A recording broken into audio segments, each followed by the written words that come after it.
الحمد لله والصلاة والسلام على رسول الله أشهد أن لا إله إلا الله وحده لا شريك له وأشهد أن محمدا عبد الله ورسوله أما بعد. Mes frères, mes sœurs, nos amis, salam alaikum wa rahmatullahi wa barakatuh. Bonjour tout le monde. Cette rencontre d'aujourd'hui n'est pas une première. On avait déjà fait une rencontre en 2024 avec notre cher professeur et docteur Bruno Darveski, qui est professeur d'histoire et de politique internationale aussi. Il a plusieurs spécialisations. Donc il se présentera, je lui dis, il ne faut pas être trop modeste, il faut dire ce que vous faites, c'est bien qu'il se présente. Et avant de proposer le thème, donc je lui passe la parole, déjà pour qu'il se présente, voilà, pour qu'on sache à qui on a affaire. Je crois que tu as le... Ah oui, donc c'est pas la peine. Ah oui, d'accord. Voilà. Bismillahirrahmanirrahim. Donc moi je suis en fait professeur émérite, c'est-à-dire que je suis à la retraite depuis 3 mois à l'INALCO, l'Institut National des Langues et Civilisations Orientales. Et donc je suis à la fois historien de l'Europe de l'Est surtout au départ, et aussi ce qu'on appelle géopolitologue, c'est-à-dire le lien entre la géographie et les évolutions politiques des États. Et à part ça, mais je continue à donner des cours à l'Académie de géopolitique de Paris. Et voilà, c'est pareil, à part ça, bon, je suis actif dans les associations, etc. Voilà, c'est très, très modeste de votre part ou de ta part, parce que c'est quelqu'un qui est très engagé effectivement dans beaucoup de causes. Donc, au jour d'aujourd'hui, nous avons un manque peut-être d'engagement, que ce soit auprès des intellectuels, entre guillemets, ou auprès de monsieur ou madame tout le monde. C'est-à-dire, on a ce problème de manque d'engagement et d'implication. Et donc, nous, on essaie aujourd'hui, avec ces échanges, ces conférences, dans un lieu qui quand même s'appelle Espace Averroès.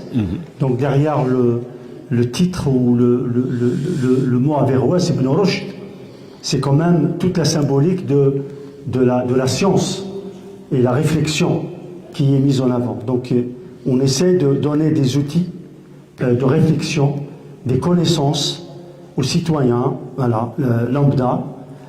C'est pas confessionnel, c'est plus large, c'est ouvert à tout le monde, parce que c'est par la connaissance que n'importe qui peut se forger ses propres opinions. Voilà. On n'est pas là pour donner des opinions toutes prêtes. Nous ne sommes pas un média mainstream ou voilà, nous ne forgeons pas les opinions, mais nous donnons les éléments factuels, concrets, de connaissances. Après, voilà, nous avons des convictions peut-être personnelles, mais on n'impose pas ces convictions. Mais chacun, à partir des connaissances, devrait être capable de se faire des opinions. Donc le thème d'aujourd'hui est un thème pas nouveau, mais d'actualité. C'est la place de l'islam au sein de l'Europe en particulier, mais de l'Occident en général, entre hier et aujourd'hui. Donc nous avions traité cette question une première fois en juillet 2024, il y a plus d'1 an, et la question est toujours d'actualité, donc on va aller un peu plus loin cette fois-ci, et certainement qu'on va y revenir à d'autres reprises. Donc le thème d'aujourd'hui n'est pas nouveau, mais on va essayer d'aborder cette question sous l'angle parfois de l'actualité, mais sur une vue longue par rapport à la relation, je dirais, entre des civilisations entre elles, et pour répondre aussi à des discours aujourd'hui qui tentent d'opposer le nord, le sud, d'opposer l'Occident à l'Orient, d'opposer le monde développé au tiers-monde, d'opposer l'islam à l'Occident, par exemple, d'opposer les civilisations entre elles, etc. C'est ce qu'on appelle, certains ont appelé le conflit des civilisations. Et nous, notre vision, et cette vision des historiens aussi qui qui sera illustré, c'est que c'est pas aussi, c'est une vision simpliste d'opposer, alors qu'en fait, en réalité, l'humanité a toujours été dans une interaction permanente, nord-sud, est-ouest, notamment autour de la Méditerranée, etc. Et donc, c'est trop simpliste et même idéologiquement orienté et dangereux de jouer sur les oppositions. Parce que ça entretient les conflits, les guerres, etc. Et donc moi, bon, pour rentrer dans le vif du sujet, je voulais, par exemple, évoquer que dans ces discours qui essaient d'opposer, ou qui essaient de donner une image un peu purifiée de l'Europe, en disant l'Europe serait grecque seulement, ou serait chrétienne seulement, ou serait judéo-chrétienne, comme on le dit aujourd'hui. Eh bien, il y a eu un livre qui s'appelait, un livre très polémique, oui. Aristote au Mont-Saint-Michel. Donc, Sylvain Guggenheim, en 2008, je crois, 2008, qui est sorti dans une ambiance justement de confrontation, de recherche d'identité, etc. Et ce livre prétendait tout simplement que aucun apport n'a été fait par la civilisation musulmane pour l'Europe. C'est-à-dire on réduit l'apport de l'islam comme un rôle d'un facteur. C'est-à-dire les musulmans auraient pris des connaissances chez les Grecs et ils auraient juste traduit et transmis aux Européens qui, eux, ont compris la philosophie grecque, etc., etc. Donc, entre les deux, il n'y a pas eu de travail, d'apport, il n'y a pas eu de science, il n'y a pas eu... Donc, c'est très simplificateur. Et ce discours, parfois, il est repris par des gens qui n'auraient pas les éléments, soit qui, par méconnaissance, par ignorance, qui n'ont pas eu accès à la connaissance, ou bien par des esprits, parfois, détournés, qui ne veulent pas savoir, qui veulent parce qu'ils ont une idéologie d'opposition. Donc, et pour répondre à ça, il y a eu par exemple un collectif de 56 chercheurs internationaux qui ont répondu à cet ouvrage en 2009 et qui ont démontré le caractère subjectif de cet ouvrage et qui ont déconstruit les thèses erronées qu'il contient. Par exemple, un des ouvrages aussi qui ont travaillé sur répondre à cet ouvrage-là, c'est intitulé « Les Grecs, les Arabes et nous ». Enquête sur l'islamophobie savante, dirigé par Philippe Butgen, Alain de Libera, Marwan Rached, Irène Rosier-Katache. C'est sorti en 2009 chez Fayard. Et ce livre, cet ouvrage, par exemple, offre au lecteur une réponse de la communauté des savants. Et les auteurs de cet ouvrage collectif situent la controverse ouverte par le livre polémique dans le contexte du débat actuel sur l'identité et sur la place de l'autre dans la société française. Donc par rapport à ce tableau-là, comment vous situez les choses et comment vous voyez ces polémiques? Je vais essayer de revenir aux sources, en fait, parce que d'abord, je vais peut-être commencer, avant d'aborder la question de l'islam et de l'Europe, il faut peut-être commencer par savoir si l'Europe existe. Et je sais que c'est un peu une provocation, ce que je dis ici, mais je me pose la question si l'Europe existe vraiment.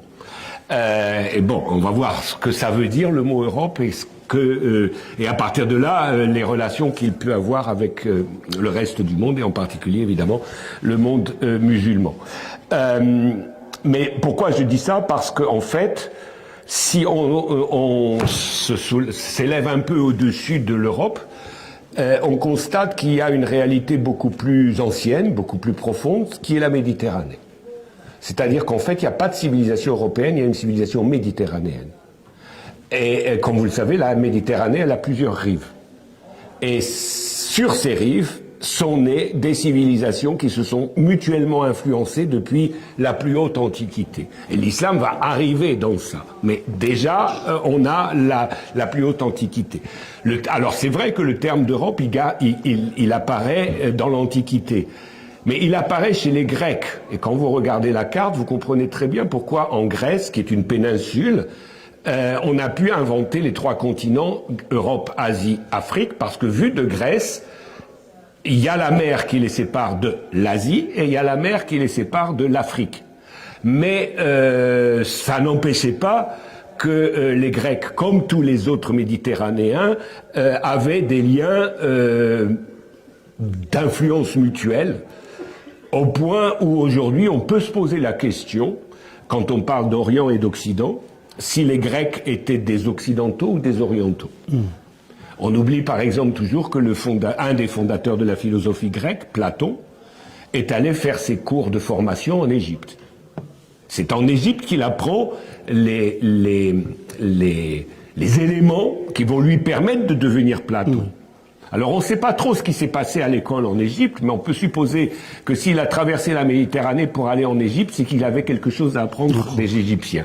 Et donc les liens entre la pensée grecque et la pensée égyptienne existaient de façon assez profonde, au point d'aboutir à Platon, qui est considéré comme le penseur de la philosophie dite européenne.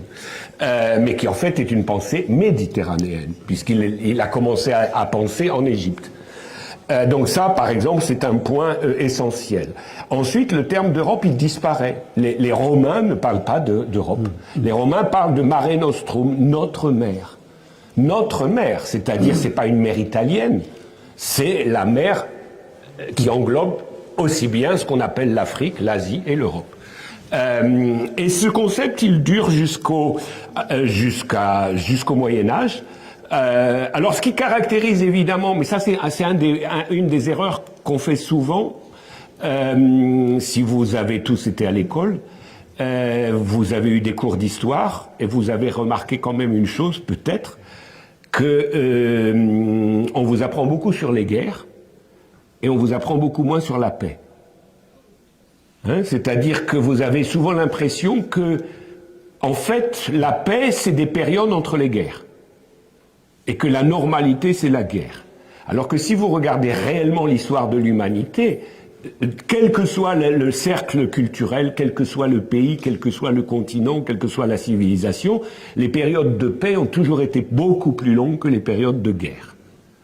Mais c'est plus facile dans une école d'enseigner aux enfants la guerre, les batailles, plutôt que la paix. Parce que la paix, ça nécessite de penser au commerce, ça nécessite de penser à la culture, ça nécessite de penser à la science. Tandis que la guerre, c'est facile, c'est les batailles, c'est les armées, c'est les chefs militaires, qui a gagné, qui a perdu, etc. Donc, à partir de ce moment-là, quand on voit l'histoire de la Méditerranée, on se rend compte qu'effectivement, il y a toujours eu des conflits dans la Méditerranée. Entre les Grecs et les Perses, entre la Mésopotamie et l'Égypte, entre Rome et Carthage, entre Constantinople et les Arabes, entre les Arabes et Rome, entre Constantinople et Rome.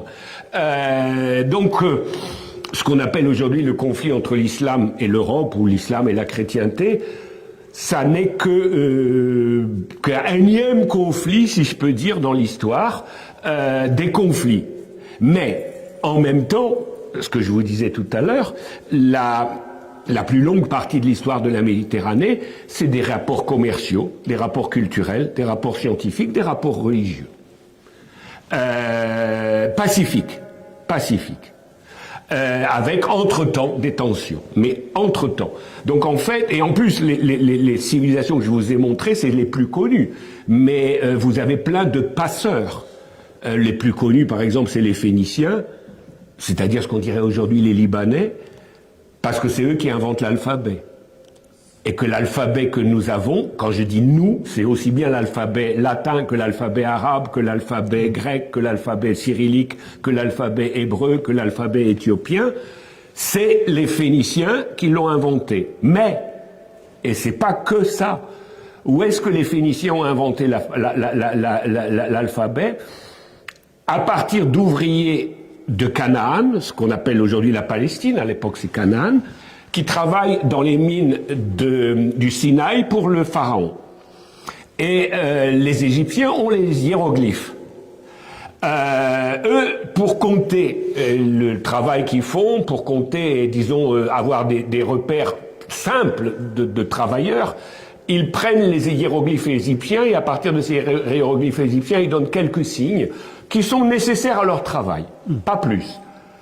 Mais ensuite, quand ils rentrent au pays, ils reviennent avec ces signes. Et les Phéniciens, qui sont des commerçants, se disent « mais c'est pas mal ». Et donc, à partir de ça, il faut l'alphabet.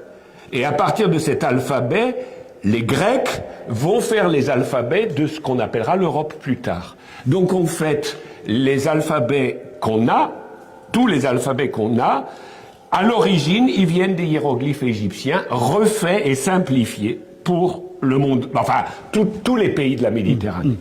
Mais même un peu plus loin, puisque ça va jusqu'en Éthiopie. Donc, déjà, vous voyez que la Phénicie a jamais été une grande puissance, elle a jamais fait la guerre, elle a jamais été même unifiée, mais elle a joué un rôle de passeur entre l'Égypte, Canaan, la Grèce et le monde moderne. Et ça, bon, on le dit en passant en une phrase dans un bouquin d'histoire pour enseigner aux enfants. Oui, c'est les Phéniciens qui ont inventé notre alphabet. Mais sans même dire que notre alphabet, c'est l'alphabet des Arabes, des Hébreux, des Grecs, des Russes et des Occidentaux. C'est le même alphabet. Et des Éthiopiens. C'est le même alphabet. Et donc c'est la même civilisation au départ. Parce que si c'est le même alphabet, c'est bien que c'est la même civilisation. Et donc on a une civilisation méditerranéenne. Et c'est dans ce contexte-là qu'arrive l'islam. Parce que évidemment l'islam est une nouvelle couche dans l'histoire de la Méditerranée. Mais est-ce que c'est une couche... Alors évidemment dans l'idéologie islamophobe, l'islam est une rupture. Alors, il y a un élément de rupture, évidemment, puisque l'islam apporte des nouveautés. Mais il y a un élément de continuité. Il faut quand même qu'on sache que quand les musulmans ont pris le contrôle de l'Asie occidentale et de l'Afrique du Nord, alors je ne vais pas faire toute l'histoire de la prise de contrôle de ces territoires par les musulmans, mais l'essentiel, ce que je veux dire aujourd'hui, c'est que quand l'islam arrive en Syrie, en Égypte, en Irak, et plus loin vers l'ouest, donc dans ce qu'on appelle le Maghreb, il n'est pas perçu comme une nouvelle religion. Il n'est pas perçu comme une nouvelle religion. Pourquoi ? Parce que depuis la naissance depuis que Jésus a prêché, les chrétiens sont divisés en de multiples sectes. Il y a les catholiques et les orthodoxes, on les connaît aujourd'hui, mais il y a les monophysites, il y a les arianistes, il y a les nestoriens, il y a les coptes, et je pense que j'en oublie. Enfin, il y a plein de sectes chrétiennes qui se disputent sur différentes choses, parmi lesquelles est-ce que Jésus est un Dieu ou est-ce que Jésus est un prophète ? Donc quand les musulmans arrivent en Égypte, en Syrie, ils reconnaissent Jésus. Et donc pour les chrétiens de l'endroit, c'est une nouvelle secte chrétienne. Et qui c'est pas tout à fait nouveau, puisque les chrétiens eux-mêmes n'ont pas été d'accord sur le fait si Jésus est un prophète ou un Dieu. Donc les musulmans arrivent, ils disent c'est un prophète, mais ils connaissent déjà cette thèse. Ils savent qu'il y a des chrétiens qui ne reconnaissent pas ce qu'on appelle la Sainte Trinité. Donc finalement, les musulmans au départ apparaissent comme une nouvelle vague chrétienne. Ce qui n'est pas faux, ce que je pense les oulémas musulmans reconnaissent, quelque part. Parce que, finalement, oui, bien sûr, on est les successeurs des prophéties antérieures. Oui, de la lignée de Moïse. Voilà, c'est ça. Marie, Moïse, et Joseph avant, et Jésus, c'est-à-dire le monothéisme existait c'est ça. même chez les chrétiens, Oui. les Donatiens, C'est d'autres, ça. même en Afrique du Nord. Oui, oui, bien D'ailleurs, ça a été simplifié pour l'arrivée en Afrique du Nord, même en Ibérie, Oui. parce qu'il y avait les Goths et les Visigoths qui se disputaient aussi, Et qui était arianiste. qui étaient arianistes. C'est-à-dire qu'ils ne reconnaissaient pas la déité de Jésus Voilà. et qu'ils considéraient que c'était un prophète, comme les musulmans. Ils étaient combattus par l'Église de Rome. Et qui étaient combattus par l'Église de Rome. Donc, en fait, quand l'islam s'installe au sud et à l'est de la Méditerranée, c'est un changement, mais c'est pas une rupture totale. C'est quelque chose que beaucoup de chrétiens attendaient. C'est-à-dire, par exemple, les Égyptiens, ils sont coptes. Ils se considèrent comme opprimés par Constantinople et les Grecs. Donc, quand les armées arabes et musulmanes arrivent, elles sont considérées comme des armées de libération. Parce qu'effectivement, quand les musulmans s'installent en Égypte, ils donnent aux Coptes les libertés qu'ils n'avaient pas auparavant. Donc en fait, ils les libèrent d'un pouvoir oppressif, jugé comme tel par les Égyptiens. Les musulmans n'arrivent pas en Égypte en disant aux Égyptiens « vous devez devenir musulmans ». Ils arrivent en Égypte en disant « vous avez la liberté de choix ». Vous voulez plus être orthodoxe, vous voulez être copte, soyez copte. Si vous voulez devenir musulman, alhamdoulilah, mais c'est pas obligatoire. Et d'ailleurs, une chose qu'on ignore aussi dans ce rapport Est-Ouest, c'est que la Syrie, la Palestine, l'Irak restent majoritairement chrétiennes jusqu'aux croisades. Au moment où les croisés arrivent en Palestine, la majorité des Palestiniens sont chrétiens. Ils ne se sont pas convertis à l'islam. Et pourquoi ils se convertissent à l'islam? Parce que quand ils voient débouler les chrétiens d'Occident qui se comportent comme des barbares, là ils disent non, c'est pas nos coreligionnaires, ça, on passe à l'islam. Et donc ils se mettent du côté de l'islam à ce moment-là. Et donc toute la légende des croisades, on va libérer le tombeau du Christ et tout ça, ça a eu un effet contraire. C'est-à-dire que la Palestine, la Syrie se convertit, et l'Irak d'ailleurs aussi, pour d'autres raisons, mais aussi à peu près à la même époque, se convertissent à l'islam, justement en réaction contre les croisés. Jusque-là, la majorité des Palestiniens, des Syriens, sont chrétiens, sous un gouvernement musulman, mais chrétiens. Et donc il faut aussi le savoir, parce que tout ce que je viens de vous dire vous montre bien que l'islam arrive en fait compléter la tradition méditerranéenne, poursuivre, prolonger, mais pas avec un langage « tu me suis ou je t'élimine », ce qui était le cas en Europe occidentale. Et c'est quand les musulmans arrivent en Europe occidentale, par l'Espagne et par l'Italie, que les choses commencent à se durcir. Parce que l'Église de Rome s'est imposée, non seulement, bien sûr qu'elle s'est imposée contre les confessions polythéistes, mais l'Église de Rome s'est aussi imposée contre les églises chrétiennes dissidentes, qu'on appelait hérétiques. Et donc, en fait, en Europe occidentale, avant même les guerres de religion, on avait la culture des guerres de religion.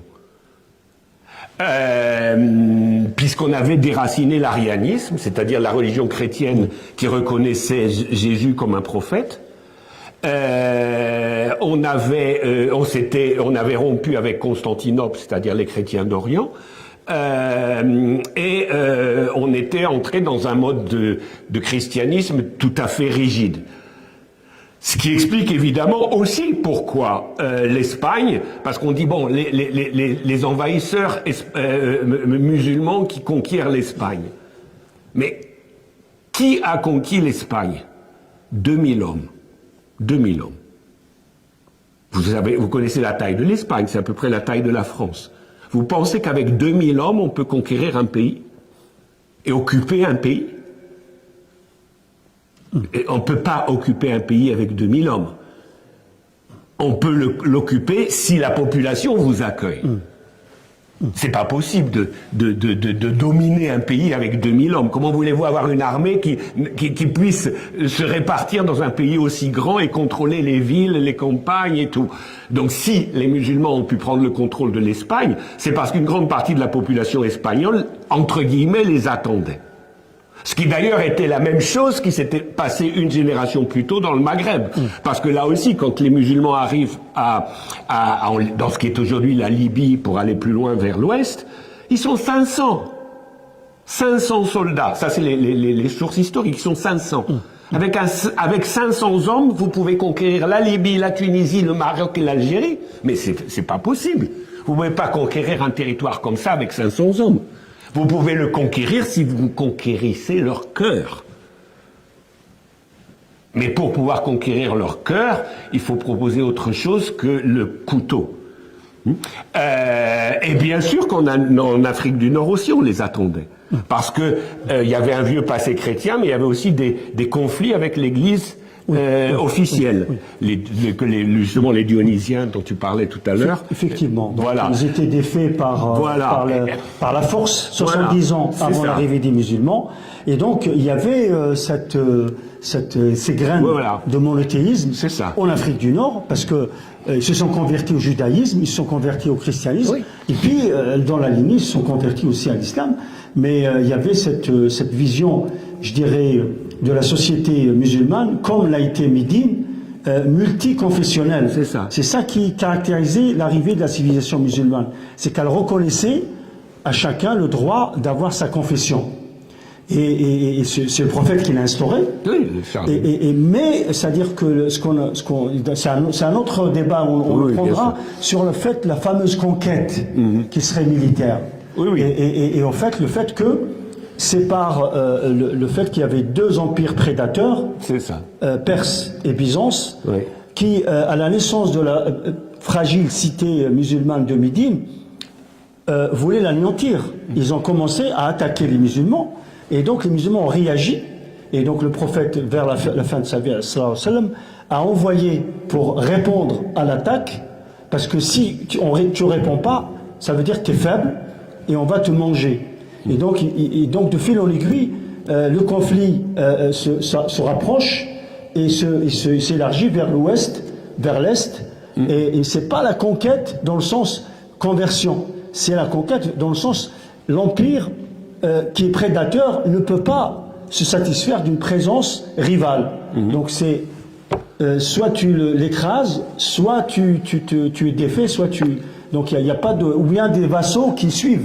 Voilà. Mais c'est vrai que l'Afrique du Nord était prête, comme l'Égypte, comme les Syriens d'ailleurs, ou les Palestiniens. Ils attendaient une libération. Et quand il y avait un risque de retour des Byzantins, ils ont défendu aux côtés de Abu Ubaïda ibn Jarrah, le compagnon, qui leur a dit je vous rends ce que vous m'avez donné pour vous défendre, parce que je ne peux pas vous défendre. Il y a beaucoup d'armées qui arrivent.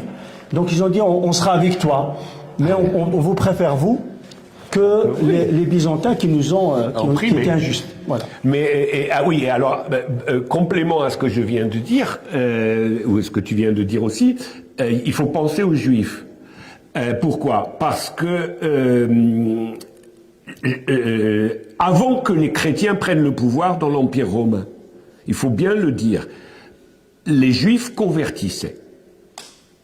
C'est-à-dire qu'on pouvait se convertir au christianisme, mais on pouvait aussi se convertir au judaïsme. C'est très important, en particulier pour la question palestinienne aujourd'hui, parce que ça montre que la plupart des Juifs ne sont que très partiellement originaires de Palestine, mais qui sont très souvent des convertis au judaïsme, qui venaient d'Europe, qui venaient d'Algérie.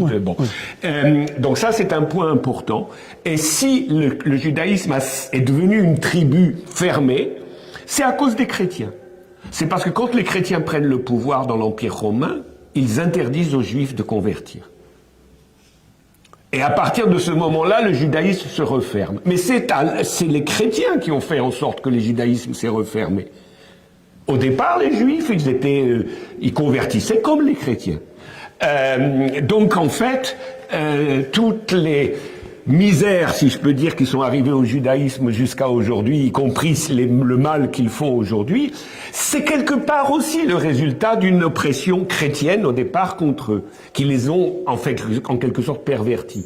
Mais au départ, d'ailleurs, si vous regardez les théologiens juifs aujourd'hui, je ne parle pas évidemment de ceux qui sont sionistes et qui sont tendancieux, mais si vous prenez des théologiens juifs, disons, d'esprit ouvert, ils vont vous dire que la différence entre le judaïsme et l'islam est infime. Est infime, que les juifs et les musulmans sont beaucoup plus proches que les juifs et les chrétiens, ou les musulmans et les chrétiens. Parce qu'il n'y a pas le culte des images, parce qu'il n'y a pas le culte de la Trinité, et qu'on peut débattre du point de vue juif si Jésus ou si Mohammed était un prophète, mais très certainement on ne peut pas débattre sur le fait que Jésus était un Dieu. Donc en fait, ils sont plus proches des musulmans. La tragédie, c'est le sionisme, qui est d'ailleurs aussi même pas une invention juive. Le sionisme est une invention anglaise, du début du 19e siècle. Les sionistes, c'est un siècle plus tard chez les juifs. Il faut aussi savoir ça. Donc, tout ça, c'est la civilisation... oui. Je croyais qu'on parlait de civilisation judéo-chrétienne. Eh ben non, justement. Oui, ça aussi, c'est aussi une manipulation. En fait, le christianisme s'est constitué contre les juifs, contre le judaïsme. Toute l'histoire de la chrétienté, c'est une histoire anti-juive jusqu'en 1962 avec Vatican II, qui change le discours. Mais jusqu'en 1962, les juifs sont considérés par les églises chrétiennes comme, entre guillemets, le peuple déicide, puisque Jésus étant théoriquement, selon les chrétiens, la plupart un dieu, ceux qui ont tué Jésus, ou qui sont censés l'avoir tué, ont assassiné Dieu, ou ont cherché à assassiner Dieu. Et donc évidemment, ils sont comment dire, bannis, totalement bannis, alors que les musulmans, à l'égard des juifs, n'ont pas ce genre de complexe. Donc ils ont, quand les musulmans arrivent dans les pays de la Méditerranée du Sud, et en Espagne en particulier, mais aussi en Palestine, les juifs qui se trouvent là sont aussi libérés, et se considèrent comme libérés. Hein, c'est Al-Quds, à l'époque, quand elle est conquise par les musulmans, c'est les juifs qui ouvrent la porte de la ville pour les musulmans. C'est pour ça que vous voyez que l'histoire actuelle en Palestine est une double tragédie. C'est une tragédie pour les musulmans, bien sûr, et les musulmans palestiniens en particulier, mais c'est même une tragédie pour l'histoire juive, parce que c'est une façon de cracher sur l'histoire juive réelle, et pas l'histoire juive mythique que les sionistes cherchent à imposer aux juifs. Mais bon, ça c'est un autre sujet, mais je le dis en passant. Et c'est important. Alors, ce qui fait qu'en fait, l'Europe et les concepts d'Europe et d'Occident se développent, c'est justement contre le monde musulman au Moyen-Âge. C'est une première étape. Mais plus on s'éloigne de la Méditerranée, plus on se rapproche du concept d'Occident. Et là, je veux mentionner un autre aspect des choses, qui est que la civilisation dite occidentale, aujourd'hui, elle est anglo-saxonne, anglaise et américaine, largement. Je veux dire, les Français, les Allemands, les Italiens, les Espagnols ont beaucoup moins de poids dans les affaires du monde que les Anglais et surtout les Américains. Donc ça, il faut le savoir. Mais il faut savoir une chose, c'est que l'Antiquité nous a donné quelque chose en Méditerranée qui s'appelle le droit romain. Et qu'il y a une différence fondamentale entre le droit romain et le droit anglo-saxon. Et là, je vais peut-être vous étonner, mais c'est quelque chose que j'ai appris, que je ne savais pas du tout. Il y a plusieurs années, je parle à un financier musulman qui s'occupe d'économie islamique. Et bien sûr que l'économie islamique, en principe, c'est assez largement, disons, développé dans les pays où il y a une économie plus riche, donc les pays du Golfe. Et donc lui, il me dit, parce qu'il vit au Qatar, il me dit, mais on a un problème fondamental dans l'économie islamique. C'est que c'est pas très clair. Parce que l'islam, ça va peut-être vous étonner, est bâti sur le droit romain. Parce que quand les musulmans prennent le contrôle de la Syrie, prennent le contrôle de l'Égypte, il faut administrer les États, et donc ils reprennent le droit qui existe sur place, qui est le droit romain. Et il dit donc toute la charia, toute la jurisprudence de l'économie islamique, elle est liée au droit romain. Et maintenant, on est colonisé par les Américains et les Anglais qui nous apportent le droit anglo-saxon qui colle pas bien avec la charia. Parce que c'est pas la même culture. Et je lui dis, mais alors, quoi, les musulmans, c'est le droit romain? Il me dit, mais bien sûr, le droit musulman, c'est le droit romain avec les principes éthiques de l'islam. Mais il ne faut pas confondre les principes éthiques et la jurisprudence. Il dit, la jurisprudence, elle est romaine, l'éthique, elle est musulmane. Mais l'islam, la culture musulmane, c'est comme la culture des pays d'Europe continentale, français, Italie, Allemagne, c'est le droit romain. Et c'est la grande différence avec le monde anglo-saxon, qui ne connaît pas le droit romain, qui a son propre droit. Angleterre, États-Unis, Canada, c'est une autre école de pensée juridique. Donc c'est ce qui pourrait peut-être expliquer le fait que Napoléon Bonaparte n'a pas eu de souci à importer, en tout cas à traduire le droit civil. Mais là c'est encore mieux. C'est encore mieux parce que ça, il faut que vous le sachiez.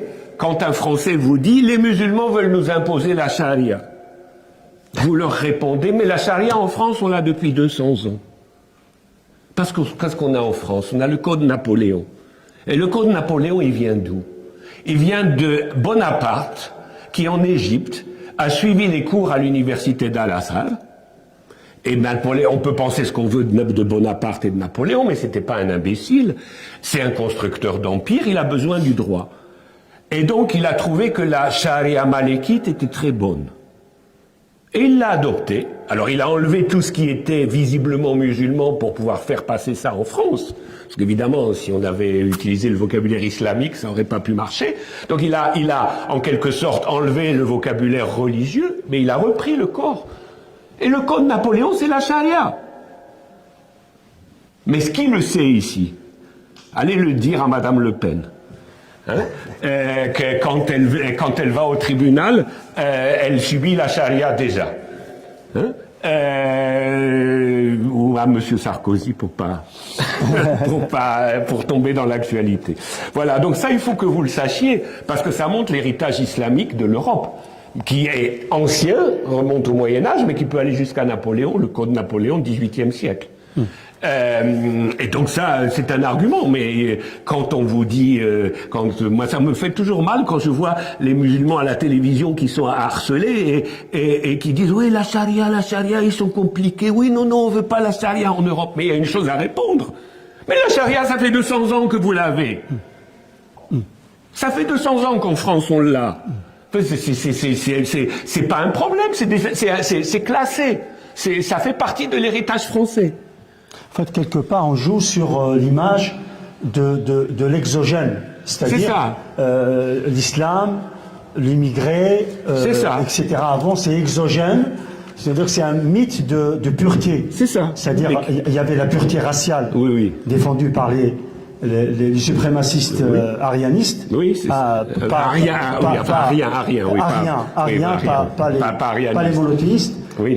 Et donc, maintenant, on rajoute une sorte de pureté culturelle, de civilisation, comme si c'était un peu souillé que de se mélanger entre civilisations. Ah oui, alors que ça a toujours été ça. Voilà. Alors que, en fait, mais comme je le dis, la Méditerranée, ça a toujours été une terre de contact. Donc c'est pas du tout étonnant que quand les musulmans, ils arrivent en Égypte, ils prennent le droit romain.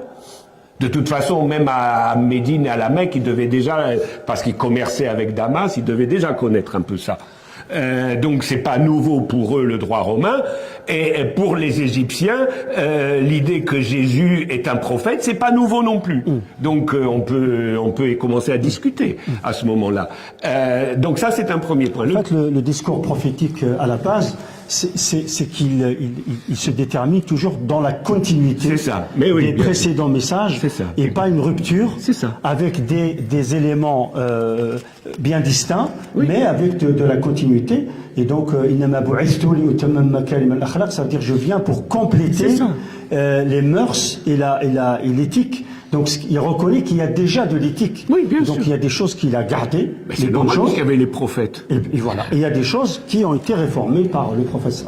Voilà. Un deuxième point qui est aussi important quand on parle de l'Europe, après avoir poser la question si l'Europe existe. Si elle existe, il y en a deux Europes. Il y a l'Europe de l'Est et l'Europe de l'Ouest. Et ça, c'est fondamental si on veut comprendre le rôle de l'islam en Europe. Parce que la première chose, si l'Europe a les frontières qu'on lui dit officiellement, géographiquement aujourd'hui, c'est-à-dire le Caucase et l'Oural, la première mosquée en Europe a été construite moins de 100 ans après l'Hégire. Au nord des Caucases, dans ce qui est aujourd'hui la Russie du Sud, on a construit la première mosquée en, je sais plus, 700 et quelques. C'est-à-dire l'islam dépasse le Caucase et atteint la Russie d'aujourd'hui très tôt.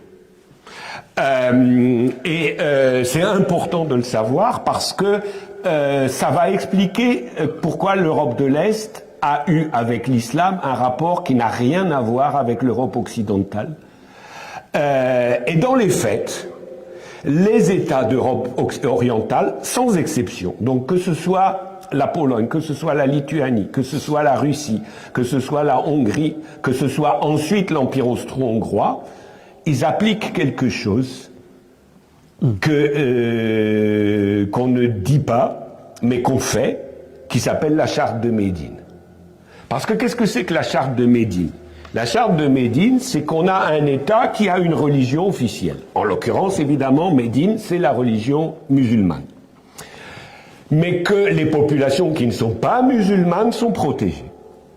Elles ont le droit à leur autonomie juridique, elles ont le droit à leur foi, à leur conscience, et parce qu'elles ne participent pas à l'effort de guerre, elles payent un impôt spécial. Ça, c'est toujours ce qu'on vous dira jamais en France, on vous dit, ou en Occident, on vous dit, ah, les populations qui étaient pas musulmanes, elles étaient brimées parce qu'elles payaient un impôt spécial, la jizya.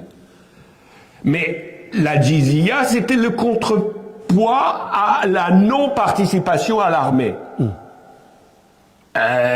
C'est un accord d'égal à égal, c'est-à-dire je ne vais pas faire la guerre pour l'État, mais je finance l'État qui me protège. C'est pas un accord d'oppression, c'est un accord de protection. Et qu'est-ce qu'il y a eu en Europe de l'Est ? Sachant que, en fait, quand il y a participation à l'effort de guerre, cette jizya n'est pas appliquée. Oui, bien sûr. Et que ceux qui sont la partie musulmane ont un autre impôt qui est beaucoup plus important, oui, par ailleurs, beaucoup plus fort et beaucoup plus coûteux que la jizya, dont on dispense les personnes qui ne peuvent pas payer. En plus, oui. Et alors, et qu'est-ce que fait l'Europe de l'Est ? Alors, elle est chrétienne. En général, bon, il y a des États musulmans, les Tatars, etc., mais je ne parle pas de quand il y avait l'État musulman. Quand on a un État chrétien en Europe de l'Est, eh bien, on applique la charte de Médine. Mais on l'applique en faveur des chrétiens, si je peux dire. C'est-à-dire que la religion d'État est le christianisme, soit catholique, soit orthodoxe, et les populations qui ne sont pas catholiques ou orthodoxes, elles ont les droits qu'ont les minorités religieuses dans l'islam, et elles payent un impôt spécial si elles ne partent pas à la guerre. Ce qui fait que, en Pologne ou en Russie, les musulmans ne payent pas d'impôt spécial parce qu'ils participent à l'effort militaire de l'État russe ou de l'État polonais. Il faut le savoir. Au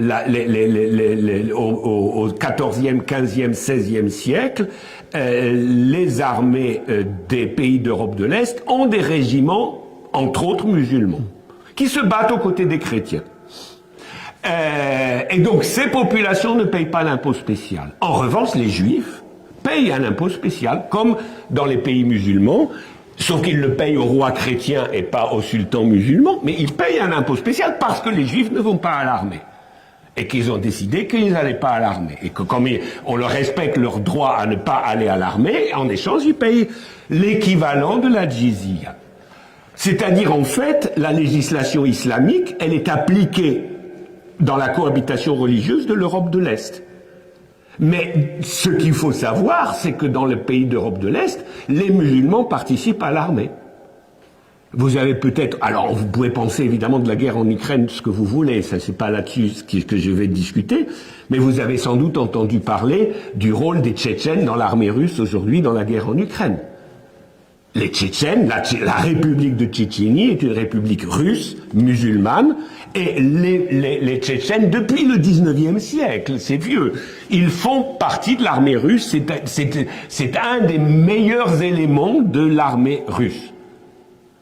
Donc, que ce soit à l'époque du tsar, donc quand l'État était orthodoxe, ou à l'époque soviétique, quand c'était les communistes qui étaient au pouvoir, les Tchétchènes étaient toujours des régiments d'élite de l'armée russe ou soviétique. Et donc, ils sont redevenus des éléments d'élite de l'armée russe. Parce que c'est une tradition. Chez eux, c'est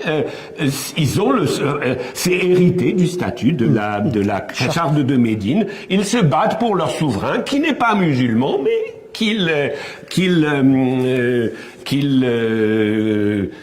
envers lequel ils font un serment d'allégeance.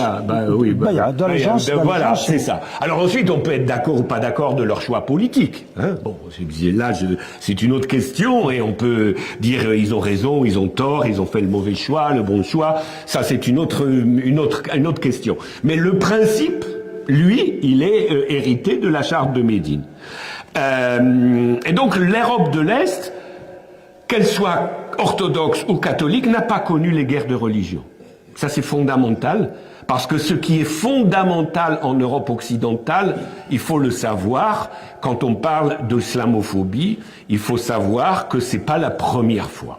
C'est-à-dire que l'Europe occidentale est une terre de guerre de religion. L'Europe orientale est une terre où on applique la charte de Médine. Donc, avant l'islamophobie, vous avez eu le massacre des Cathares. Je ne sais pas si vous savez ce que sont les Cathares. C'était une confession, disons, hérétique par rapport au christianisme, qui s'est répandue en Europe du Sud, en particulier dans le midi de la France. Et la population cathare a été systématiquement massacrée. Et ça commence avec les Cathares, ça se poursuit avec les Juifs, et j'ai envie de dire ça se termine avec les musulmans aujourd'hui. Donc c'est la même tradition. Et entre-temps, il y a eu le conflit entre chrétiens, protestants et catholiques, avec les massacres de catholiques par les protestants et les massacres de protestants par les catholiques. L'Europe sort de cette idée qu'on doit imposer la religion du prince au peuple avec le siècle des Lumières, c'est-à-dire 18e siècle, mais j'ai envie de dire, elle n'en est pas encore totalement sortie.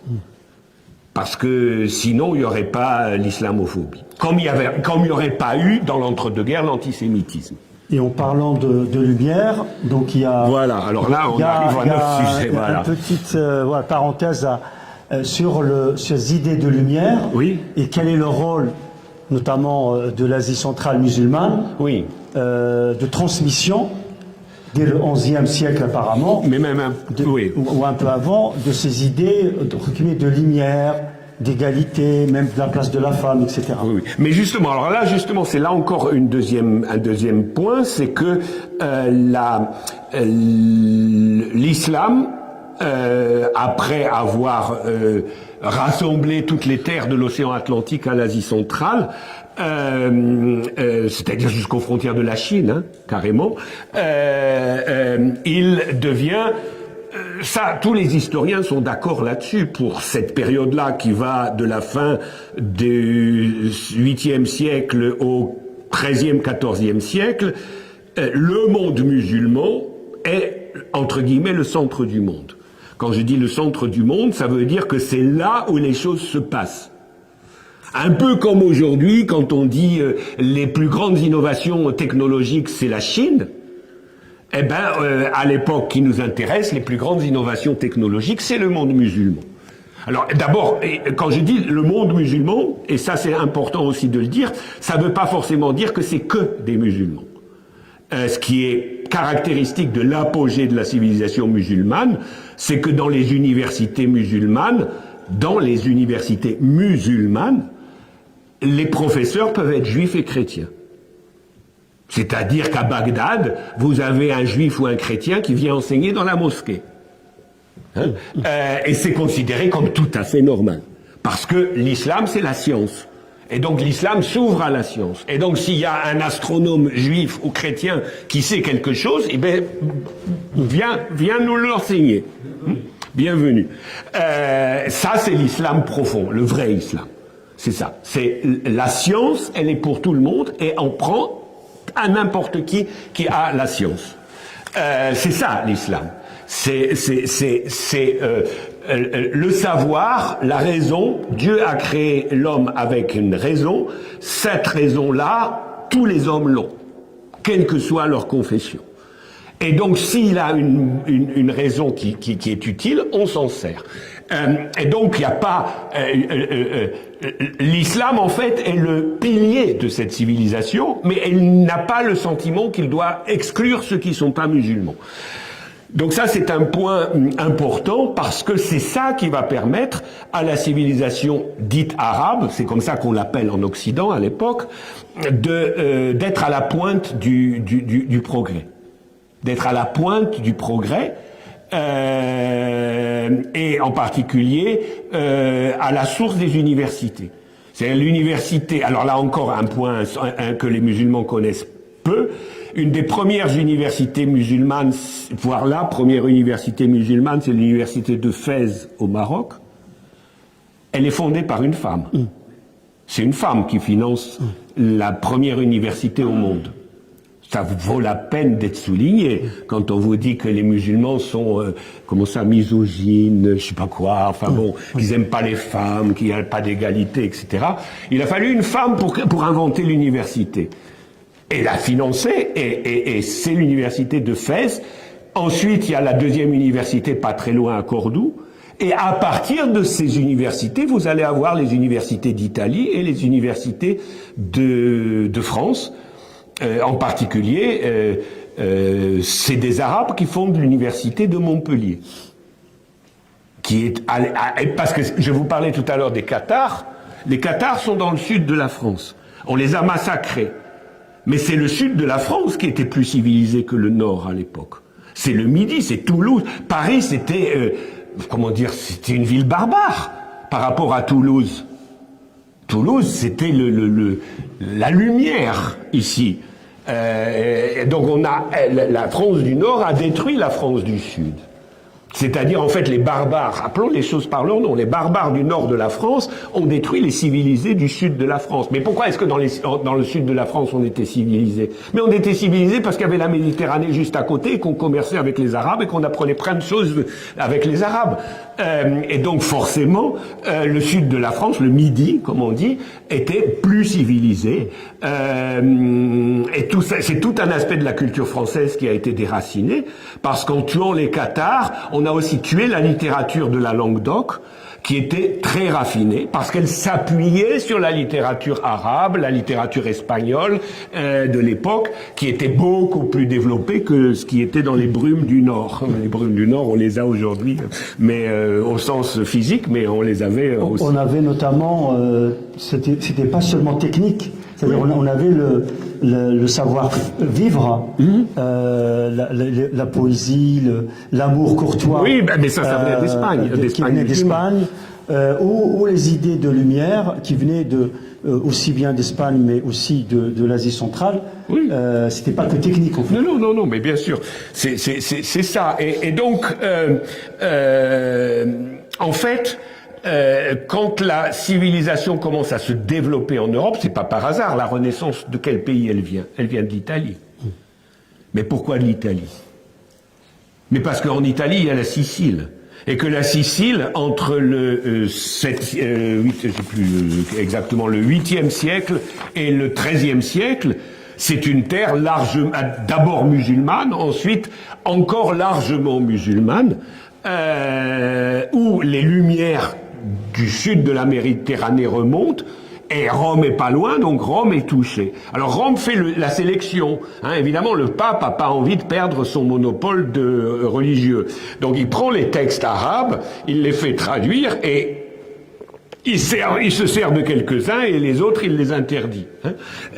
Donc c'est une politique de censure. Mais malgré tout, c'est une politique de développement culturel qui permet la renaissance et qui permet beaucoup d'autres choses, c'est-à-dire l'humanisme. Parce que quand on parle de renaissance et vous parlez d'humanisme, l'humanisme se développe à cette époque-là, et la réforme. La réforme protestante, elle est intéressante parce que bon, ça commence plus au nord, en particulier en Allemagne. Et là, vous allez avoir un prêcheur qui est un des piliers du protestantisme qui s'appelle Luther. Alors Luther, il a lu le Coran. Il a fait traduire le Coran, il a lu le Coran. Il va être anti-musulman. Mais, tout en étant anti-musulman, il prend des musulmans une idée fondamentale qui est que les musulmans ont le droit de s'adresser directement à Dieu. Ils n'ont pas d'intermédiaire. Ils n'ont pas besoin du visa d'un imam pour consulter Dieu. Et ça, cette idée, il la reprend dans le christianisme. Il dit, pourquoi est-ce que les chrétiens pourraient pas s'adresser directement à Dieu si les musulmans peuvent le faire? Et c'est le début de la réforme. Donc, d'une certaine façon, il est anti-musulman, mais d'un autre côté, s'il n'y avait pas eu l'islam, il n'y aurait pas eu Luther et le protestantisme. Donc c'est toujours dans l'histoire, le verre est-il à moitié plein ou à moitié vide? Bon, c'est difficile de savoir, mais il est clair que la réforme protestante, elle a cet aspect de démocratiser la religion, c'est-à-dire donner au peuple le droit de s'adresser à son Seigneur. Ce qui jusque-là était impensable dans l'Église catholique. C'est l'Église qui décide si de faire l'intermédiaire entre Dieu. Le prêtre fait l'intermédiaire entre le croyant et Dieu. Ce qui explique aussi la confession, par exemple. Il faut obtenir le pardon du prêtre pour pouvoir obtenir le pardon de Dieu. Etc., etc., etc. Donc, il y a aussi ce phénomène, j'ai envie de dire, les musulmans sont aussi à la source de la démocratie, parce que quelque part, c'est une démocratie que de pouvoir s'adresser directement à son Seigneur. Ce qu'il a fait le prêtre, qui a pris la responsabilité de donner aux gens que eux, ils n'ont pas le droit d'être avec Dieu, c'est moi qui l'autorise. Ça veut dire que c'est une dictature. Ben, c'est une dictature, bien sûr. Mais bien sûr, c'est comme ça que les protestants protestent, d'où leur nom. Ça veut dire que, quelque part... Oui, c'est ça. C'est ça. Il y avait l'église cléricale et c'est l'anticlérical. Du coup, là, il nous reste, on a dit qu'on essayait de faire 1 heure, on laissait un peu de temps pour les échanges, sachant qu'on va certainement reprogrammer une suite pour faire le lien avec un peu plus, je dirais, les temps modernes et en fait l'actualité, répondre à des polémiques, etc. Plus. Du coup, il faudrait...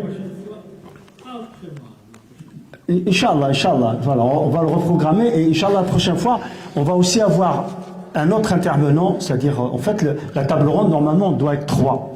Et on a Jean-Michel Brun, qui est spécialiste de l'Asie centrale, et il va nous éclairer aussi sur la partie de l'apport des idées de lumière, d'égalité homme-femme, etc., qui sont passées aussi par le monde musulman.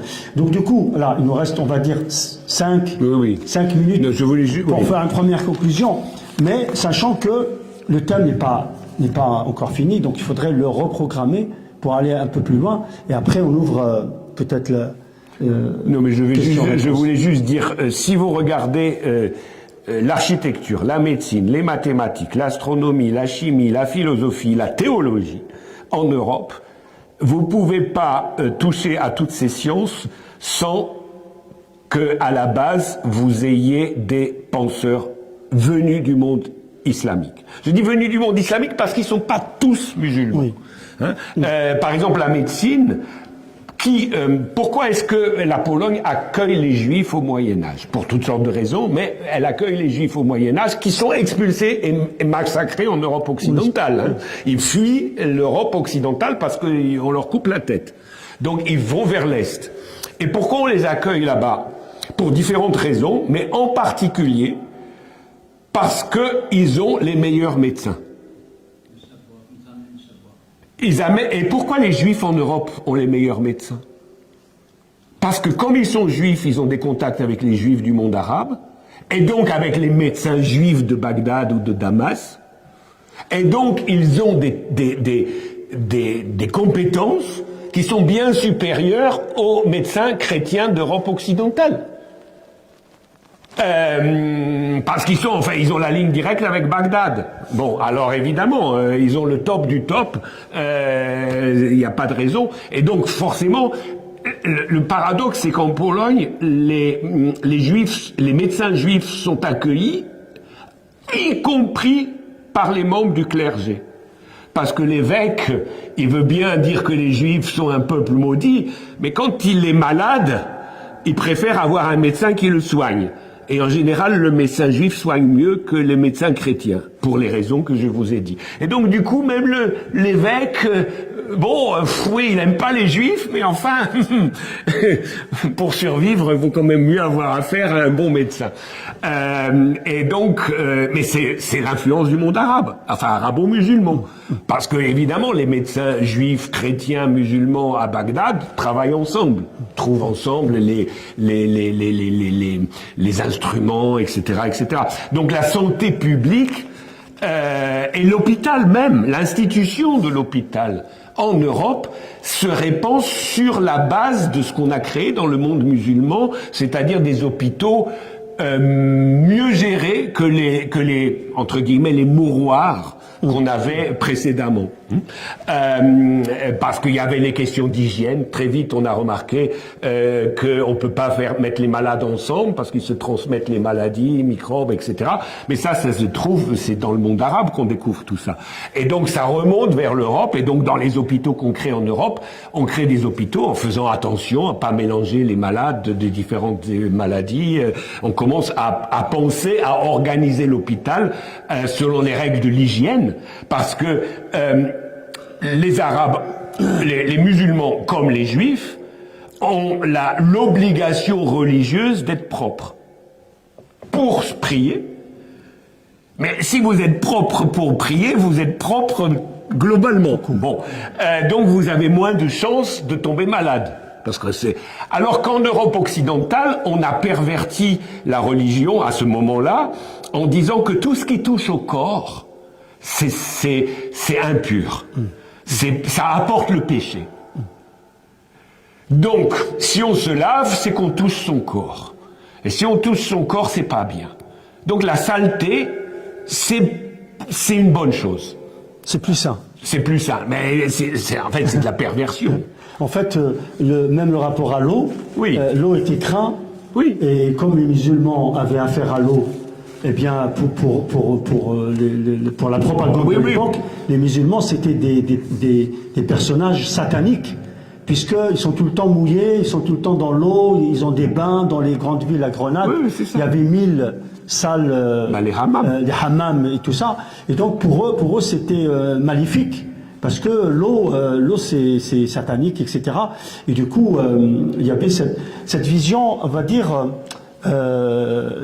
très, peut-être que, est-ce qu'on a la même vision, c'est-à-dire qu'on imaginait les musulmans, d'ailleurs pour les croisades, on les présentait sur les églises comme des gargouilles, c'est-à-dire c'est des personnes non humaines, c'est des personnes sataniques, et donc c'est un discours non rationnel. Est-ce qu'on n'est pas encore aujourd'hui dans un discours irrationnel qui ressemble? Oui, ben c'est très bien comme conclusion, les questions auxquelles on va essayer de répondre. Eh ben, barakallahu fik, en tout cas, merci beaucoup pour cet éclairage. Comme j'ai dit, le sujet n'est pas encore totalement épuisé. On va le reprogrammer, Inch'Allah, en janvier.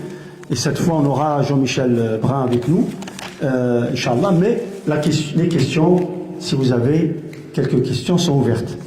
Barakallahu fik. Salam alaikum. Moi, je demande une question. Les mots des juifs avec les mots chrétiens, ça commence quand? Les quoi? Juifs et chrétiens. Les mots. Les mots des juifs. Juifs et chrétiens. Et chrétiens. Quand ça commence? Quand ça commence? Est-ce que les chrétiens, ils sont prophètes. Non, les juifs sont prophètes, c'est Moussa. Oui, oui. Mais Moussa, c'est musulman. Oui. Bon, les chrétiens, son prophète, c'est Issa. Issa, c'est musulman. Oui. Les mots des juifs ou les mots des chrétiens, ça commence quand? C'est ça que je voulais demander. Ah oui, ouais. Ah, l'appellation. L'appellation, ouais. Ah oui, non, mais ça c'est assez vieux pour ce qui est de juif, parce que en fait, juif à l'origine, c'est une tribu. C'est une des tribus qui vit en Palestine, dans ce qu'on appelle la Judée. Et cette tribu pratique la religion israélite. Mais comme c'est la seule tribu qui l'a massivement gardée, on a assimilé la religion israélite à la religion juive. Mais fondamentalement, en fait, on ne devrait pas dire quand on parle de religion, on ne devrait pas dire les juifs. On devrait dire les israélites. À pas confondre avec les israéliens. Les israélites, c'est ceux qui sont les disciples du prophète Israël. Donc ça, c'est comme ça qu'ils sont connus quand Jésus arrive. Jésus, il arrive, mais Jésus, il est juif. Jésus est un juif. C'est un prophète juif. Il prophétise chez les juifs. Hein? Au point où les premiers chrétiens à Rome sont considérés comme une secte juive. On ne dit pas les chrétiens séparés des juifs, on dit c'est des juifs, mais des juifs qui reconnaissent Jésus. Comme Jésus, dès qu'il arrive, Oui. il a demandé, parce qu'avant les chrétiens, Oui. ils s'appellent Hawari. Ce sont les apôtres. Ah oui. قال من أنصاري إلى الله قال الحواري نحن أنصار الله. C'est ça, mais il n'est pas, à l'époque, il n'est pas s'appelle chrétien. Non, le mot chrétien, Je sais pas. mais le mot chrétien, il apparaît. Voilà, pourquoi Jésus, il est chrétien. En fait, le christianisme, c'est une invention de saint Paul. C'est-à-dire, Jésus, très certainement, a jamais dit qu'il était chrétien. En revanche, saint Paul, c'est-à-dire après Jésus, il organise l'Église et il... Bon, moi je sais que si j'ai devant moi un chrétien, il va être fâché par ce que je dis, mais saint Paul falsifie le message de Jésus. Pour moi, les chrétiens, ça n'existe pas. Enfin, Jésus il arrive, Jésus n'est pas chrétien, ça n'existe pas. Oui, mais aujourd'hui, il faut bien les reconnaître, ils existent quand même. Jésus, même il est des prophètes des chrétiens. Il n'est pas des prophètes des chrétiens. Oui, je sais. الذين يقولون إننا نصارى.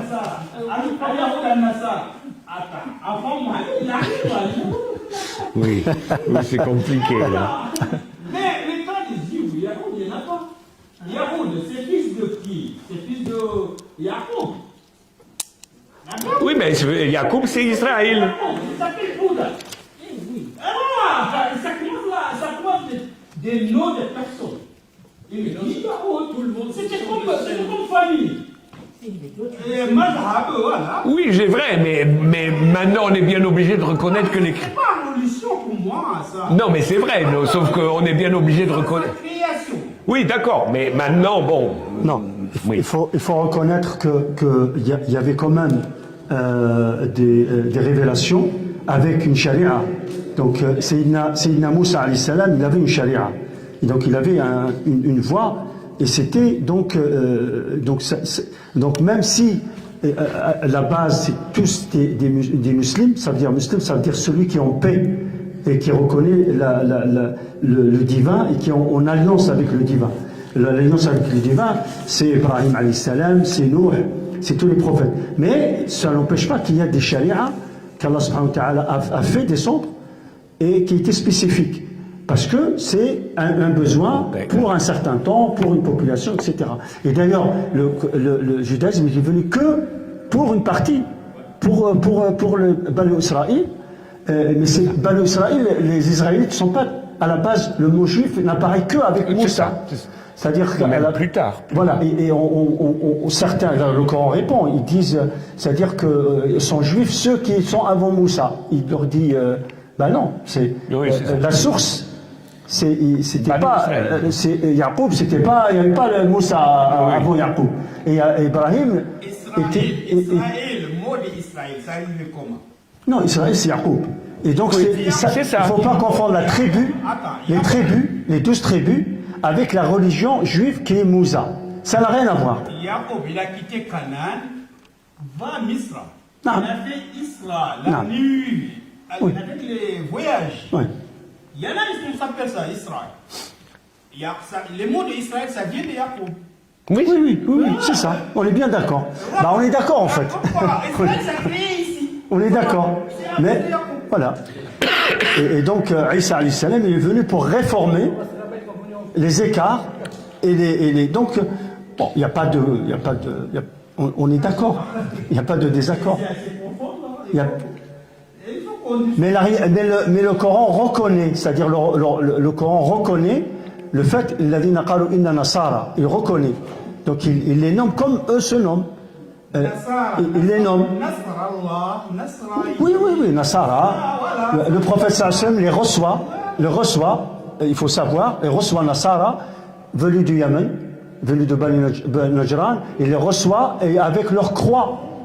Il faut le savoir. Ils sont venus avec leur croix. Ils ont été accueillis dans la mosquée du prophète sallam à midi et ils voulaient faire leur prière. Le prophète leur a dit, faites votre prière dans la mosquée. Dans un côté, ils ont fait leur prière, c'est-à-dire le prophète reconnaissait dans cette relation, même si l'islam, dans le terme de la foi, il a ses spécificités, mais la reconnaissance c'est autre chose, parce qu'il y avait le pacte de Médine. C'est ça. Il les reconnaît comme ils sont. Comme eux. Voilà. Barakallahu fikum. Ils sont arrivés à Médine avant Rasoul. Voilà. Parce qu'ils connaissent Khatim Rasoul, ça vient de Médine, ça a resté Médine. Ils sont partout, ils sont allés partout, ils sont venus à Médine, il y a beaucoup de tamars, ils sont dit c'est ici. Alors Rasoul, dès qu'il est arrivé à Médine, il a trouvé eux là-bas. Il a appelé eux, viens, on discute. On dit, on fait la charte, le pacte. Voilà. C'est ça, on revient à la charte. On est d'accord. Ils sont d'accord. Comme il a dit tout à l'heure, un pays beau. Mais pourquoi? C'est eux qui est faire contraire encore. Ah oui, ensuite, oui. C'est pour ça ils auront pu. C'est ça, oui. Ça vient là comment? À cause de ces jours-là, ils sont.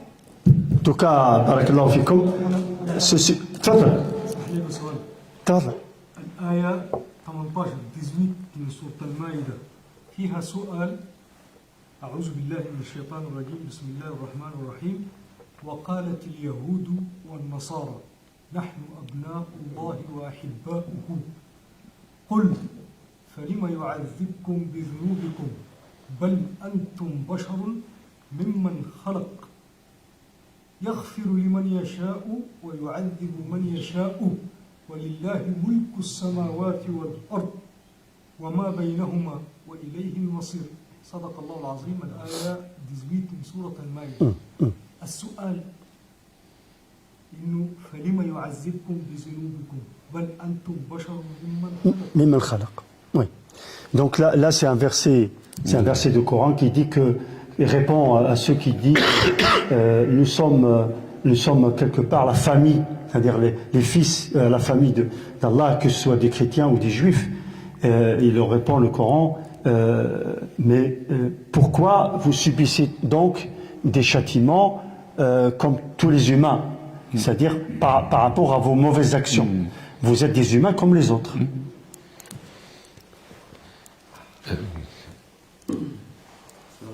Salam. J'avais une question par rapport à ce que vous avez dit tout à l'heure, par rapport au fait que l'islam était basé sur le droit romain, si Oui. j'ai bien compris. Enfin, basé, oui. Enfin, il a utilisé le droit romain. Justement, ma question c'était un peu de savoir si vous aviez des exemples, un peu d'expliquer ce que vraiment ça veut dire en fait, ça. et les différences du droit romain et du droit anglo-saxon. Ah, oulala, je ne suis pas juriste, hein, mais disons par pratique, je connais un peu parce que j'ai vécu au Canada, qui est un pays anglo-saxon mais avec une minorité francophone, donc il y a le droit romain français auquel s'est rajouté le droit anglo-saxon, ce qui crée des problèmes de gouvernance impossibles parce que le droit romain c'est toute une structure qui permet, disons, de pratiquer la justice, mais qui permet en fait de donner à la justice les éthiques qu'on veut. C'est-à-dire, on peut avoir un droit romain qui est adapté à la culture chrétienne, on peut avoir un droit romain qui est adapté à la culture musulmane ou à l'éthique musulmane, mais comment dire, le fonctionnement de l'appareil de justice, il est toujours le même. C'est un mécanisme en fait, le droit romain. C'est un mécanisme qui est basé sur une interprétation logique. Et la différence avec le droit anglo-saxon, c'est que le droit anglo-saxon, c'est pas rationnel, c'est la coutume. C'est la coutume. C'est-à-dire, c'est un droit, au départ, le droit romain est un droit écrit dès le départ. Le droit anglo-saxon, c'est un droit oral. Qui peut apparaître plus souple, mais qui est, dans sa souplesse, comment dire, par exemple, vous voyez les films américains, et vous voyez qu'un accusé peut être libéré même s'il est coupable. Parce qu'il a négocié, son avocat a négocié avec la partie adverse, et la partie adverse, en échange d'argent, par exemple, va dire « Bon, t'as fait un crime, on te pardonne, mais en échange, tu me donnes de l'argent. » Ça, c'est quelque chose que le droit romain n'accepte pas. Dans le droit romain, le point de départ, c'est dura lex et lex, c'est-à-dire la loi, elle est dure, mais il n'y a que la loi, pas plus, ni moins. La loi, pour tout le monde, elle est la même. Et ça, c'est rationnel. C'est-à-dire, tu as commis un crime, tu auras la punition. Alors évidemment, je sais bien que les sociétés... Ensuite, si on est président de la République, on n'aura pas la même cellule à la prison que si on est... il faut pas rêver quand même, mais l'esprit du droit romain, c'est que c'est pour tous le même droit, et c'est rationnel. C'est-à-dire tel délit, telle réponse, tel délit, telle réponse. Chez les Anglais, c'est de la négociation. C'est-à-dire l'argent qui rentre en ligne de compte. Et c'est ça qui rend le droit anglo-saxon souple, mais, on ne sait jamais très bien comment ça va se terminer. Si vous regardez les films américains, vous comprenez tout de suite que, en fait, on ne sait jamais si le coupable sera puni ou pas. Il y a la notion de transaction. C'est ça, c'est un droit de transaction en permanence. En fait, le sujet qui est posé là est très important et très intéressant. Moi, je souhaite même qu'on provoque une table ronde avec Schurderman, qui est spécialiste du droit au sol et de droit, et de la genèse du droit musulman. Comme ça, on peut faire un éclairage sur qu'est-ce qui est fondamental dans l'islam et qu'est-ce qui est emprunté dans les détails, etc. Parce que l'islam, il a cette capacité aussi d'ouverture, mais avec des fondamentaux. C'est ça, éthique. Avec des fondamentaux éthiques. Et d'ailleurs, je me souviens, il y avait une thèse de droit international, docteur Mohamed Raïs, de la mosquée de Paris à l'époque, qui est maintenant à la retraite, et il avait organisé, c'était sa thèse de doctorat, et sur le droit international, et la naissance du droit musulman, et comment l'interaction entre le droit international ou même la recherche, puisqu'il s'est basé sur le risala de Shafi'i, l'imam Shafi'i, un des fondateurs des grandes écoles, élève de l'imam Malik, qui avait été le premier à avoir conceptualisé la jurisprudence musulmane, c'est-à-dire qu'elle existait, la jurisprudence musulmane du temps des compagnons du prophète sallallahu alayhi wa sallam. Il y avait déjà des écoles de pensée, l'école de Ibn Abbas, l'école d'Abdullah ibn Omar, l'école de Omar aussi, Abdullah ibn Saoud, etc. Donc Ali ibn Abi Talib, et l'imam Malik a commencé il a posé les bases de cette, comme Abu Hanifa, mais Shafi'i, il a été plus loin, il a mis en logique comment les textes interagissent entre eux. Et donc il a écrit Risala, et on dit que Risala c'est un peu le précurseur de la méthode de recherche expérimentale moderne. Parce que c'était pas du droit comme les Athéniens sur des hypothèses. S'il y a ça, il y a ça, il y a ça, il y a ça, c'était du factuel. C'est-à-dire, c'était à partir de faits, de ce qui arrive aux besoins des gens, et on tire à partir des textes, on répond aux besoins des gens. On ne fait pas du droit théorique à l'infini. Et donc, donc ça, c'est un sujet très intéressant, très important. Moi, je souhaite qu'on ait, avec Cheikh Dolman et avec le professeur Bruno Derbiski. Oui, enfin, moi, sur le droit, je suis pas, c'est pas mon oui, domaine, bon, je suis pas juriste. Le côté historique et le côté jurisprudence, il peut y avoir un débat intéressant. Bien sûr. Donc, on va Inch'Allah, le provoquer. Barakallahu fikum wa jazakumullah khair. Inch'Allah, on vous annoncera la suite bientôt, Inch'Allah. Assalamu alaikum wa rahmatullahi wa barakatuh. Inch'Allah, on trouvera le meilleur moment. Barakallahu fikum. Assalamu alaikum. Ah, il y a une question encore. Ah.